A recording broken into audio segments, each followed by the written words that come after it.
Džem od šljiva. Razlika između džema, mermelade i pekmeza je u stvari u udjelu voća i količini šećera. Prvo idemo do bašte da bismo ubrali voće. Ovoga puta šljive, jer pravimo džem. Najzastupljenija sorta na našim krajevima je stelni i čačanka, međutim dostupne su i druge sorte. Za pripremu džema sorta ne igra ulogu. Koristimo pristupne i dostupne resurse. Voće je ove godine imalo dobar urod i pored jako sušnog perioda mi smo zahvalni i zadovoljni.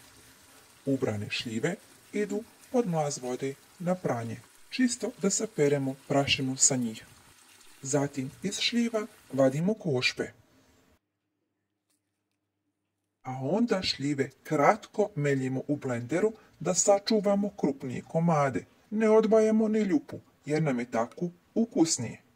U slatkom tamnoplavom voću nalazi se i beta-karotin te vitamin E, koji održavaju elastičnost kože, ubrzavaju zacjeljivanje rana, ali imaju i snažno protuupalno dejstvo. Samljevene šljive iz blendera istresamo u šerpu. Na laganoj vatri da se ukuhava uz povremeno miješanje.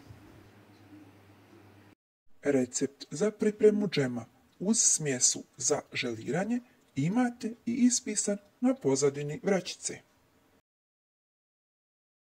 No mi se nismo pridržavali recepta, jer su šljive dobro zrele i slatke, a za ovaj recept smo koristili 2 do 3 kg šljive. Džem je moguće pripremiti i bez praha za želiranje. Džem je najslađi voćni namaz koji se pravi od samo jedne vrste oguljenog ili neoguljenog voća, a komadići u smjesi nakon ukuhavanja moraju biti jasno vidljivi. Smjesu za želiranje istresite u posudu i dodajte 2 sopene kašike šećera te izmiješajte. Izmiješanu smjesu, to jeste prah, istresite u šerpu u kojoj se kuhaju šljive. Nakon što se smjesa sjedini, odvojite jednu kašičicu da probate da li vam je dovoljno slatko. Mi smo dodali još 10 supenih kašika šećera.